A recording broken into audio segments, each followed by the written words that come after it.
2024 সালের 5 আগস্ট শেখ হাসিনা সরকার পতনের পর বাংলাদেশের জনগণের জন্য এক নতুন অধ্যায়ের সূচনা সৃষ্টি হয়। এক সময় যেখানে বাংলাদেশের মানুষের চিকিৎসার জন্য প্রধান ভরসা ছিল কলকাতা তথা ভারতের হাসপাতালগুলো, এখন সে চিত্র পুরোপুরি বদলে যাচ্ছে। ভারতের সঙ্গে রাজনৈতিক সম্পর্কের পরিবর্তনের ফলে বাংলাদেশিদের জন্য ভিসা প্রাপ্তি কঠিন হয়ে পড়ে। গুরুতর অসুস্থতার প্রমাণ ছাড়া আর ভিসা দেওয়া হচ্ছে না।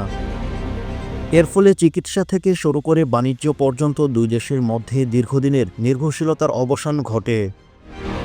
এরপর থেকেই বাংলাদেশিরা নতুন গন্তব্যের সন্ধান শুরু করে, আর সে নতুন গন্তব্য হল চীনের, বিশেষ করে চির বসন্তের শহর কুনমিং। বাংলাদেশের অনুরোধের পরিপ্রেক্ষিতে চীনের পররাষ্ট্রমন্ত্রী ওয়াং ই কুংমিন 3 থেকে 4টি বিশেষায়িত হাসপাতালকে বাংলাদেশের রোগীদের জন্য উন্মুক্ত করার সিদ্ধান্ত নেন। এছাড়া বাংলাদেশের চীন কূটনৈতিক সম্পর্কের 50 বছর পূর্তি উপলক্ষে ঢাকায় একটি বিশেষায়িত চীনা হাসপাতাল প্রতিষ্ঠার প্রস্তাবকেও স্বাগত জানিয়েছে চীনের পররাষ্ট্রমন্ত্রী।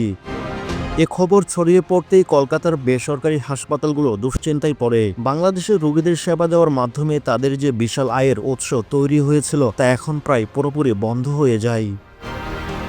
কলকাতায় হাসপাতালগুলোর হিসেবে বাংলাদেশি রোগীর সংখ্যা প্রায় 80% কমে যায়। এ ক্ষতি সামাল দিতে হাসপাতালগুলো প্রথমে এটি সাময়িক বলে মনে করেছিল, কিন্তু দুই দেশের সম্পর্কে ক্রমাগত অবনতির ফলে তারা এখনও নিজেদের ভবিষ্যৎ নিয়ে শঙ্কিত।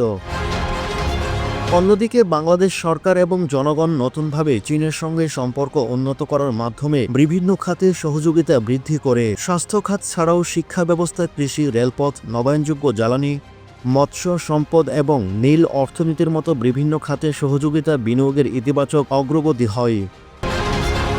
এদিকে কুনমিংয়ে বাংলাদেশিদের জন্য বিশেষায়িত চিকিৎসার এই উদ্যোগ চীনের সঙ্গে বাংলাদেশের বন্ধুত্বপূর্ণ সম্পর্ককে আরও মজবুত করবে বলে আশা করা হয়।